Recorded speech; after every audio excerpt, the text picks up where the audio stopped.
The banker slid a folder across the desk, and my entire life shattered in the space between his fingertips and mine. Inside was my signature on a loan I never signed, funding a life I never lived. $180,000. My parents sat behind glass walls, whispering frantically, while my brother's new house smiled back at me from a photo on my phone. They thought I'd stay quiet. They were wrong. Welcome to Revenge with Precious, where we share real stories of betrayal, resilience, and the courage to stand up for yourself. These are tales of people who refused to stay silent, who drew boundaries when love turned toxic, and who chose their peace over family obligation. If you've ever felt invisible in your own family, these stories are for you. If you're new here, don't forget to subscribe and hit the notification bell so you never miss a story that might change how you see your own life. Please, watch till the end. Let's get started. The conference room smelled like stale coffee and lies. I sat across from Mr. Pemberton, a thin man with silver glasses that caught the fluorescent light every time he looked down at the papers. His voice was calm, professional, detached. "Miss Caldwell, can you confirm this is your signature?" He turned the document toward me. My name stared back, Tara Caldwell, written in looping cursive that looked almost right but wasn't. The loan agreement underneath showed $180,000 disbursed 18 months ago. My stomach turned over. I'd never seen this paper before in my life. Behind the glass partition, I could see them. My parents. Dad pacing, hands running through his thinning hair. Mom sitting rigid, lips moving fast, eyes darting toward me every few seconds. Their voices were muffled, but I caught fragments. "Don't tell her. Family business. She'll understand." Mr. Pemberton cleared his throat. "Miss Caldwell?" I blinked, my throat dry. "No. That's not my signature." His pen paused mid-note. "Are you certain?" I nodded, hands trembling in my lap. "I never signed this. I never even knew about it." He closed the folder gently, almost apologetically. "Then we have a serious problem." I stepped into the hallway, legs unsteady, the world tilting slightly to the left. My father was already there, blocking my path, hands raised like he was calming a wild animal. "Tara, sweetheart, let's not make this bigger than it is." My mother appeared beside him, face tight with controlled panic. "We were going to tell you. We just needed time." "Time for what?" My voice came out sharper than I intended. "To pay back a loan you took out in my name without asking?" Dad's jaw tightened. "Your brother needed help. His business was failing. We couldn't just let him lose everything. So you used me instead." Mom's eyes flashed. "Don't be dramatic. It's family money. What's ours is yours. Is it?" I asked quietly. "Because I'm the one whose credit is tanked. I'm the one getting audited. I'm the one who didn't get a cent." She opened her mouth, but nothing came. For the first time in my life, my mother had no answer. Behind them, through the window, I saw my brother's truck parked in the lot. Brand new. Paid in cash. My chest felt like it was caving in. Dad stepped closer, voice dropping. "You'll ruin him if you push this." The word ruin echoed in my skull as I turned and walked toward the exit. The air outside was cold, sharp, real. I stood there breathing it in, feeling everything crack open inside me. "My name is Tara Caldwell. I'm 29 years old. I work as a medical transcriptionist, the kind of job people forget exists until they need someone to turn doctors' notes into clean reports. I've always been the responsible one. The quiet one. The one who didn't need attention or help or celebration. My brother Quinn was the golden child. Charming, reckless, always failing upward. Every time he crashed, my parents caught him. Every time I succeeded, they nodded and moved on. I used to think that made me strong. Now I know it just made me invisible. For years, I believed their love was conditional on my silence. That if I asked for too much or complained too loudly, I'd lose what little I had. So I worked double shifts, fixed their taxes, helped Quinn move apartments, and never said a word. But standing outside that bank, hands still shaking, I realized something. I didn't lose their love by staying quiet. I lost myself. And they never even noticed. The wind picked up, scattering leaves across the parking lot. I pulled out my phone and opened my notes app. Typed one sentence. Document everything. Then I got in my car and drove home, the weight of 18 months of lies pressing down on my chest like a stone. Quinn was always the favorite. Even as kids, the difference was obvious. When he forgot his homework, Mom wrote a note. When I forgot mine, I got a lecture about responsibility. When he wrecked Dad's car at 16, they bought him a new one. When I asked to borrow theirs for prom, they said I should have planned better. He got birthday parties with themes and guest lists. I got dinner at home and a card. It wasn't cruel. It was just how things were. I learned not to expect much. I learned to celebrate myself. By the time we hit our 20s, the pattern was set. Quinn drifted from job to job, always with big ideas and empty pockets. I worked steadily, paid my bills, saved carefully. When he started his landscaping business, my parents were ecstatic. Finally, he's going somewhere, Mom said, beaming. When I got promoted, she said, "That's nice, honey," and changed the subject. 3 years ago, Quinn's business started failing. Equipment breakdowns, bad contracts, unpaid invoices. He came home constantly, asking for help. My parents gave it. Freely. Endlessly. They refinanced their house, pulled from retirement, sold my grandmother's jewelry. And when that wasn't enough, they came to me. Just once, I thought. Just this once, it'll be my turn to be the one they choose. I was wrong. It started with a phone call. Late. Past 11. I was already in bed, half asleep, when my phone buzzed. Dad's name lit the screen. "Tara, sweetheart. Sorry to call so late." His voice was soft, careful. I sat up, instantly alert. "What's wrong?" "Nothing's wrong. I just need a small favor." My stomach tightened. "What kind of favor?" He hesitated. "Quinn's business needs a credit boost. Just temporarily. We're thinking of using your name as a cosigner. Just for a few months. You won't even notice." I should have said no. I should have asked questions. But it was late, and I was tired, and it was my father. The man who taught me to ride a bike. The man who used to call me his little scholar. "Okay," I said. "Just send me the paperwork." There was relief in his voice. "You're a lifesaver, Tara. We'll take care of everything." The call ended. I lay back down, staring at the ceiling. The moonlight cut sharp lines across the room. Something felt wrong, but I pushed it down. "It's just family," I told myself. "It's what you do." I didn't know then that I'd just signed away my financial future. That the paperwork would never come. That my signature would appear on documents I never touched. That by morning, I'd be $180,000 in debt without ever seeing a dollar. Months passed. I never saw paperwork. I never got updates. When I asked, my parents brushed it off. "It's handled, Tara. Don't worry." So I didn't. I kept working, kept saving, kept living my small, quiet life. Then one day, I checked my credit score. I did it on a whim, just routine maintenance. The number that appeared made my vision blur. 510. It had been 726 months ago. I scrolled down, hands shaking. There it was. A loan. $180,000. Opened 18 months ago. Missed payments. Penalties. Interest compounding. My name attached to every line. I called my parents immediately. Mom answered. "Hi, honey. What's up?" "There's a loan in my name. A huge one. Did you?" "Oh, that." She said it like I'd asked about the weather. "That's for Quinn's business.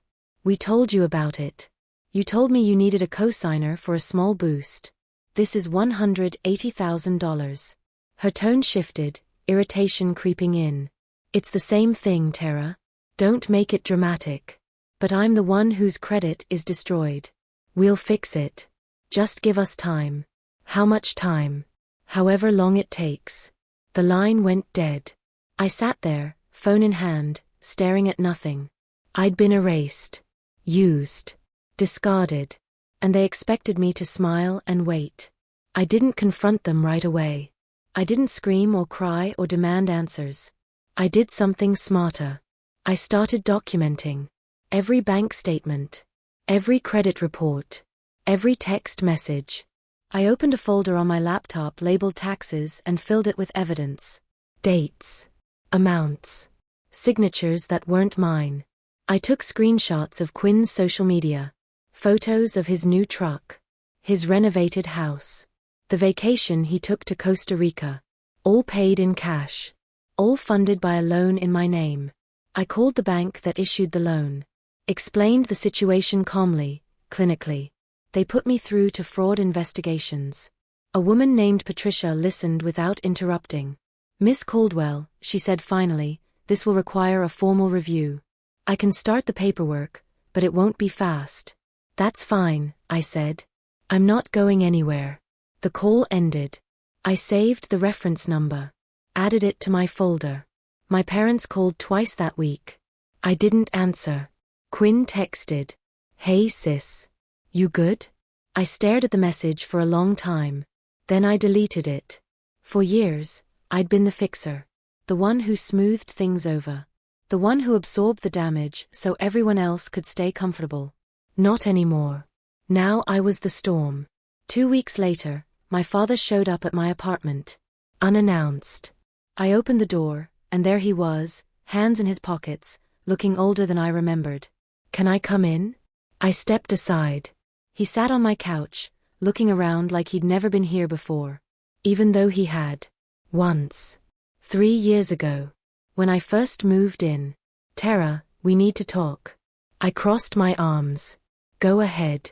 He sighed. "You've been ignoring our calls." "I've been busy." He looked at me, really looked, and for a second I thought I saw regret. "Your mother's upset. You're making this harder than it needs to be." "Making what harder?" "Helping your brother." I laughed. It was short, bitter. "I didn't help Quinn. You did. Using my name. Without asking." His face hardened. "We're family. That's what family does." "Then why am I the only one paying the price?" He stood, frustration breaking through. "Because you can handle it, Tara. You always do. Quinn can't. He needs us." "And what do I need?" He didn't answer. Just stared. "You'll regret this," he said quietly. "This divide you're creating." I met his eyes. "The divide was always there, Dad. You just never noticed." He left. The door closed softly behind him. I sat down, legs shaking, chest tight. But I didn't cry. I was done crying. The audit notice arrived 3 weeks later. A plain white envelope. IRS logo in the corner. My hands trembled as I opened it. "Dear Miss Caldwell, due to discrepancies in reported income and outstanding liabilities under your name, a formal audit has been initiated." I read it twice.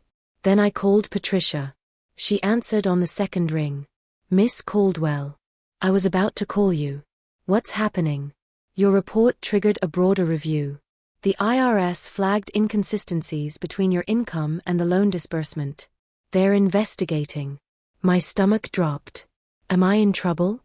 "Not if you didn't authorize the loan. But your parents might be." The words hung in the air. I should have felt fear. Guilt.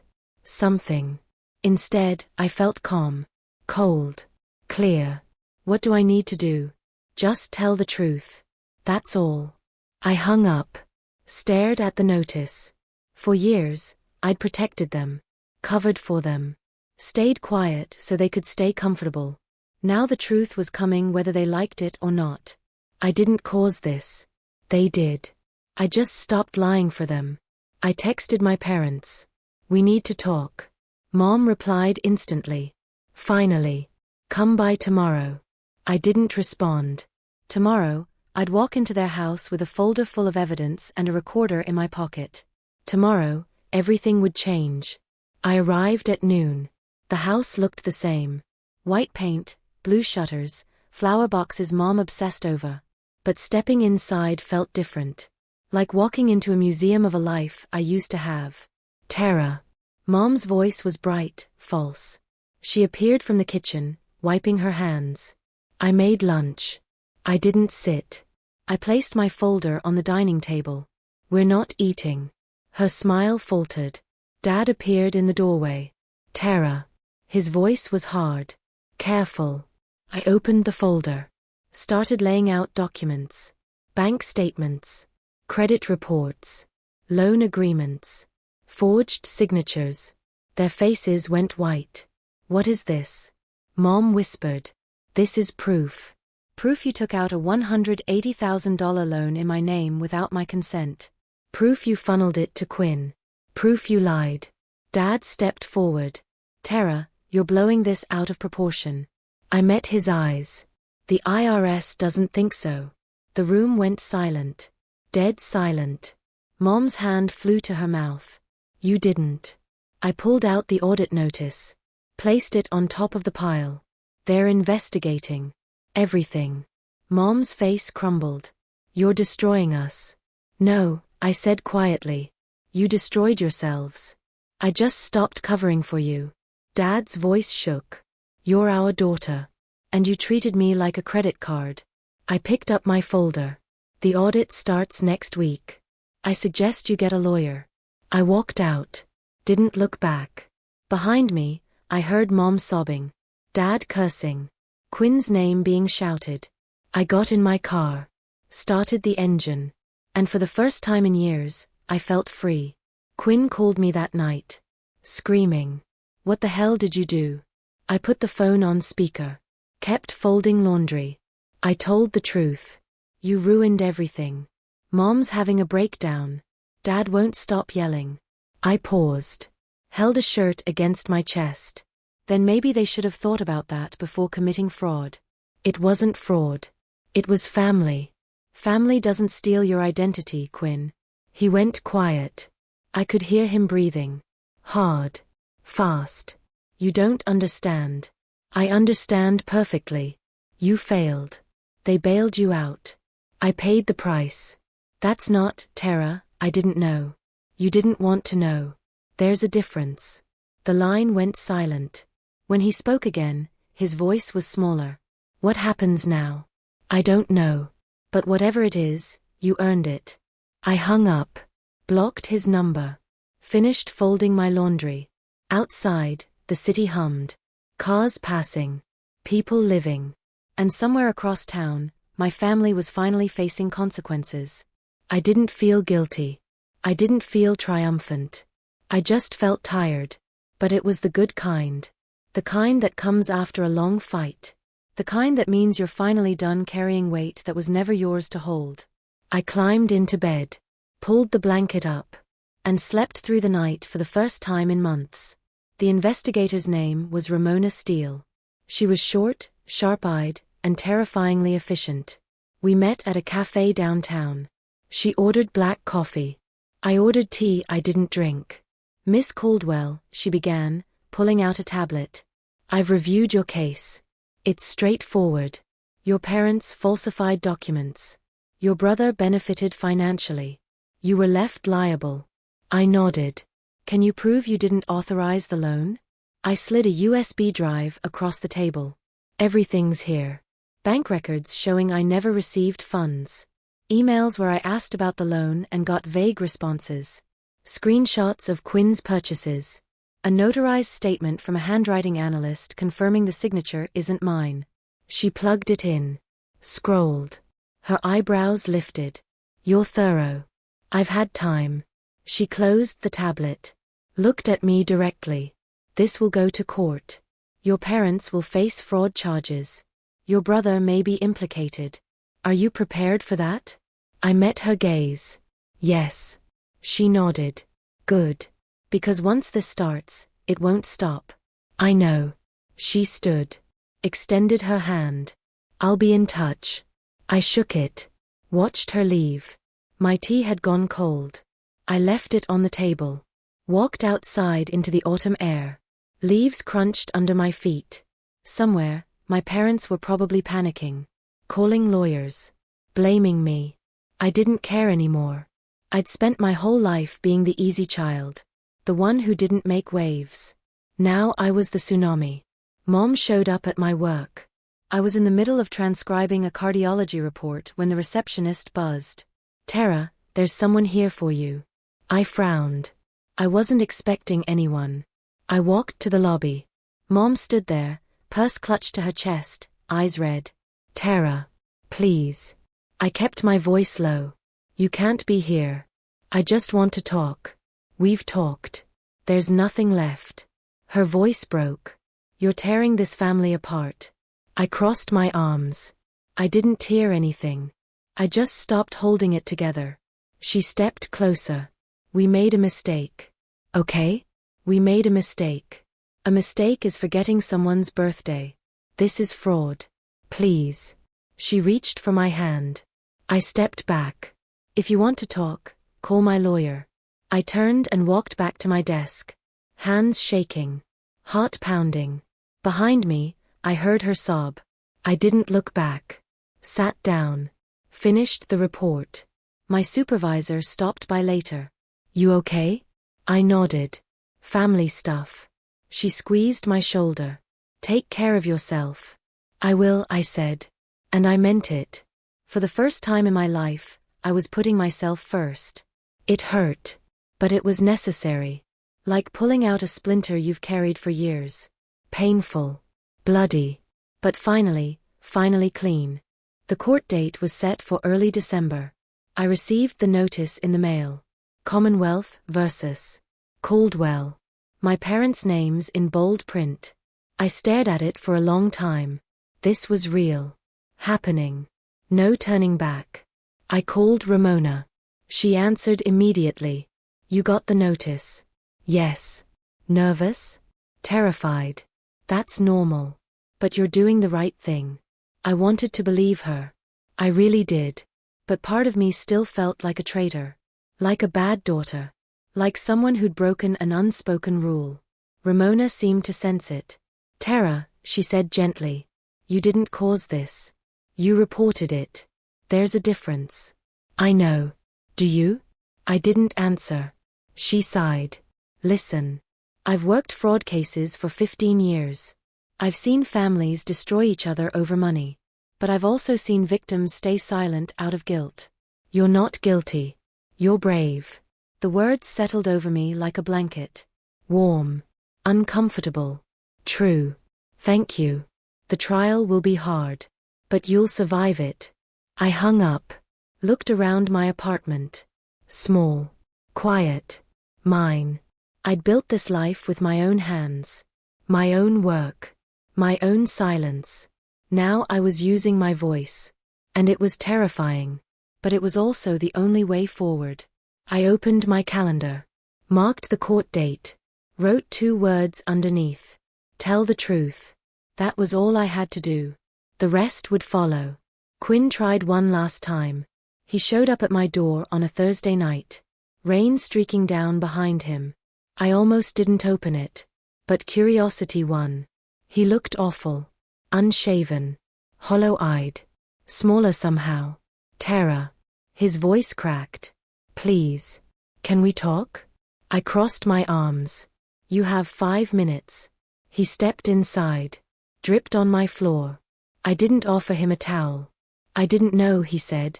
About the loan. About them using your name. I swear. You knew enough. He flinched. I was desperate. The business was failing. I was losing everything. So they gave you mine. He looked down. I'm sorry. You're not sorry you did it. You're sorry you got caught. That's not fair. Isn't it? He was silent. I watched him.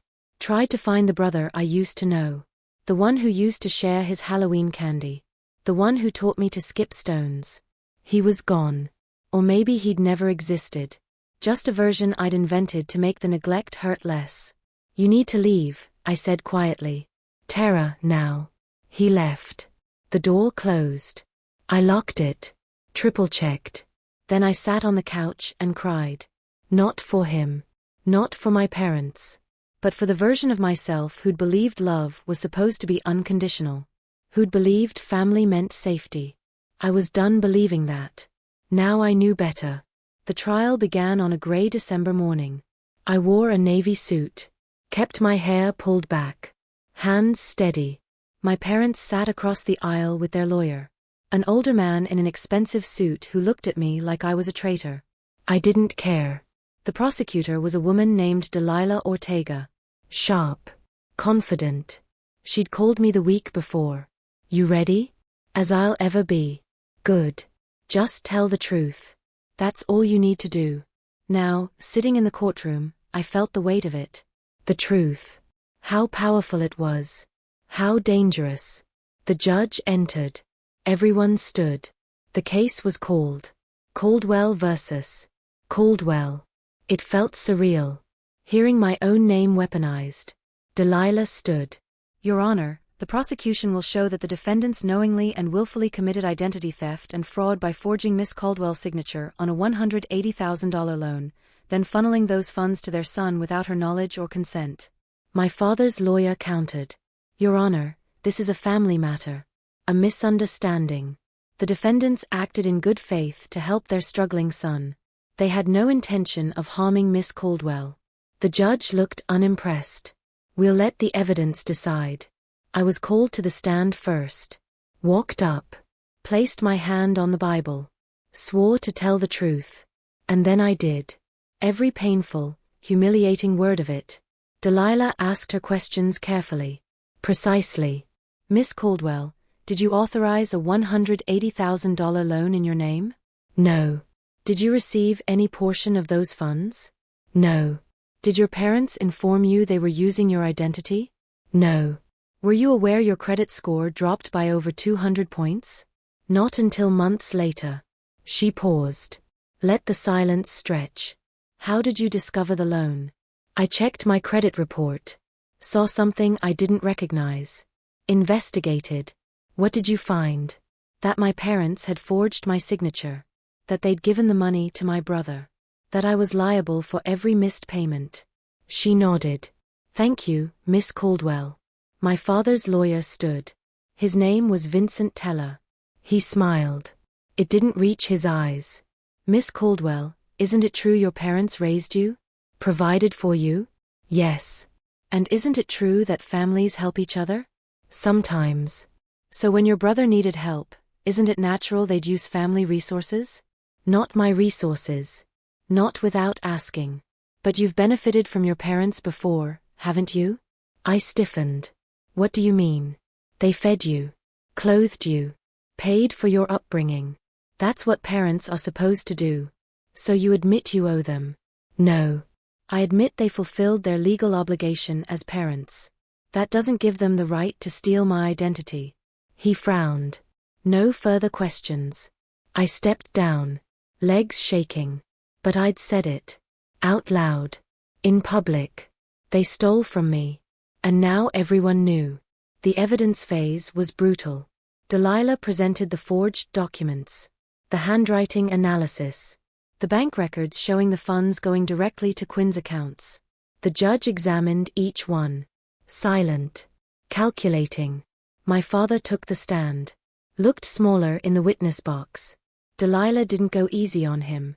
Mr. Caldwell, did you forge your daughter's signature? We needed to help our son. That's not what I asked. Did you forge her signature? He looked at his lawyer. Then at me. Yes. Why? Because she wouldn't have agreed. So you knowingly committed fraud. It wasn't fraud. It was family. The judge interrupted. Mr. Caldwell, the law doesn't recognize that distinction. My father's face crumpled. We were desperate. Delilah pressed. Did Miss Caldwell benefit from the loan in any way? No. Did she receive funds? No. Did she authorize the loan? No. So you used her identity without consent, exposed her to financial liability, and damaged her credit. All to benefit your son. He didn't answer. Delilah sat down. No further questions. My mother took the stand next. She cried through the entire testimony. Claimed they'd planned to pay it back. That they thought I'd understand. That family was supposed to forgive. But when asked if she'd forged my signature, she admitted it. Quietly. Shamefully. Yes. The courtroom felt suffocating. I watched them fall apart. And felt nothing. No satisfaction. No guilt. Just exhaustion. The verdict came 3 days later. We reconvened in the same courtroom. Same gray light. Same heavy silence. The judge entered. We stood. He didn't waste time. I've reviewed the evidence. The facts are clear. The defendants knowingly forged Miss Caldwell's signature, obtained a fraudulent loan, and funneled the proceeds to their son. This is identity theft and financial fraud. My mother sobbed. My father stared at the table. The judge continued. The defendants are hereby ordered to pay full restitution to Miss Caldwell in the amount of $180,000, plus interest and damages. Additionally, they will serve probation and community service. Should they fail to comply, jail time will be considered. The gavel struck. I exhaled. Slowly. It was over. Delilah touched my shoulder. You did it. I nodded. Didn't trust my voice. Outside, reporters waited. I ignored them. Walked to my car. Sat in the driver's seat. Hands on the wheel. Forehead pressed against it. I didn't cry. I didn't cheer. I just breathed. In and out. Over and over. Somewhere behind me, my parents were being escorted out. Somewhere, Quinn was probably raging. But I was here. Alive. Free. The weight I'd carried for so long finally gone. I started the car. Pulled out of the lot. Drove toward the rest of my life. The restitution check arrived 6 weeks later. $180,000. Plus $23,400 in damages. I stared at it for a long time. It felt surreal. Like holding proof that I'd been right. That the pain had been real. That I'd survived. I deposited it the same day. Paid off my student loans. My car. My credit cards. The debts I'd accumulated trying to stay afloat while my credit tanked. What was left, I saved. Opened a high-yield account. Watched the number sit there. Solid. Real. Mine. My credit score started climbing. Slowly.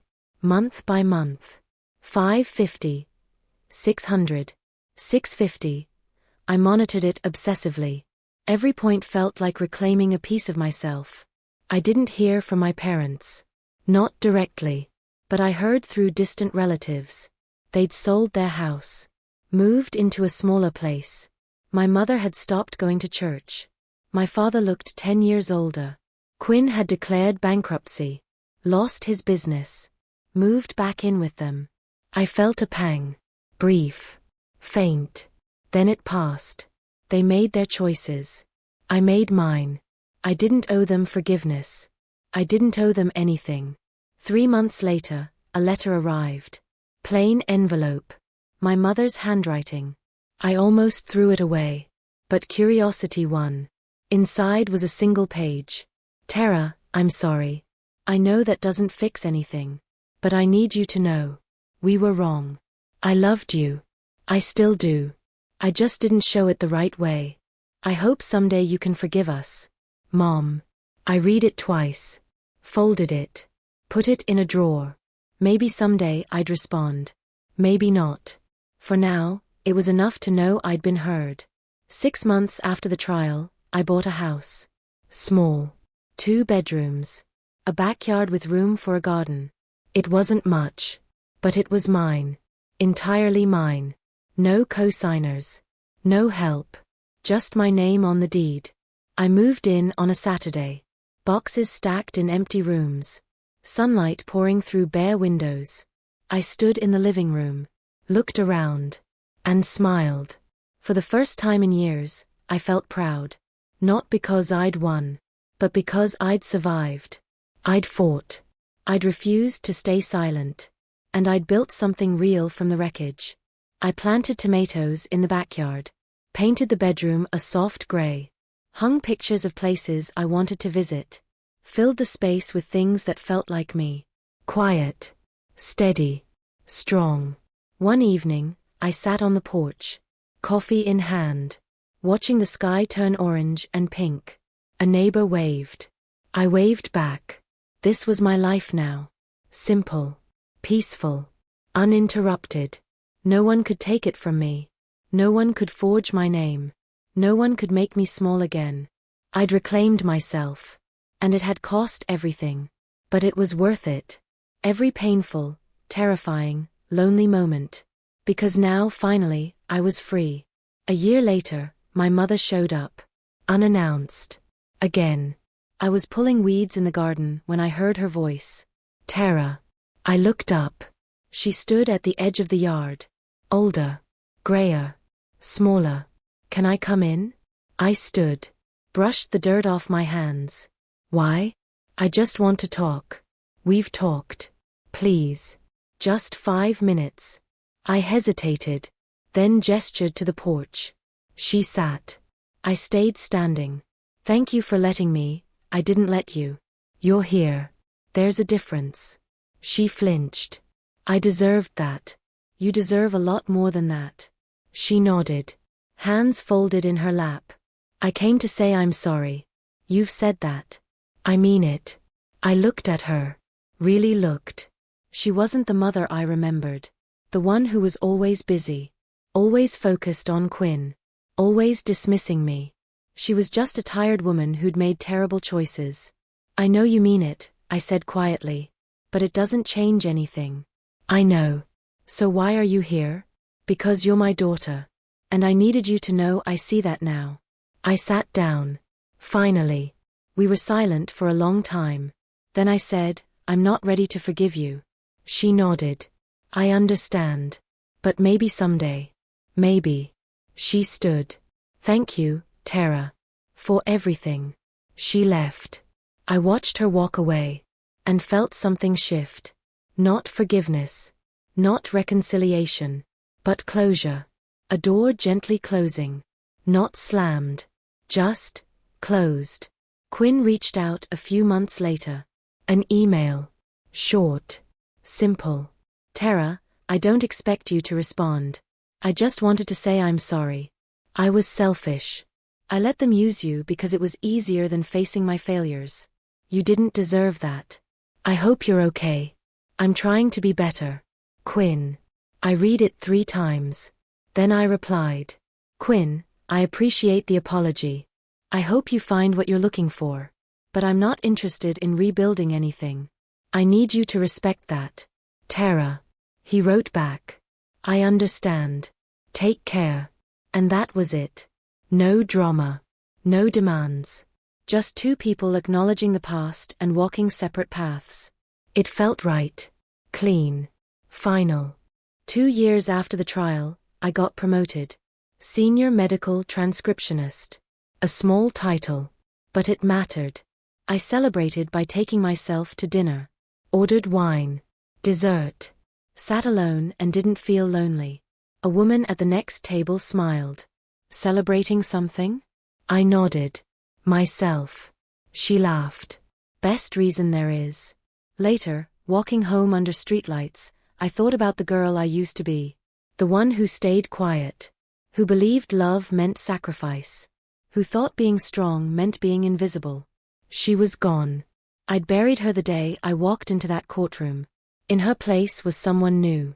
Someone who knew her worth. Who set boundaries. Who refused to shrink. I liked her. A lot. When I got home, I poured tea. Sat on the porch. Looked up at the stars. And whispered, we made it.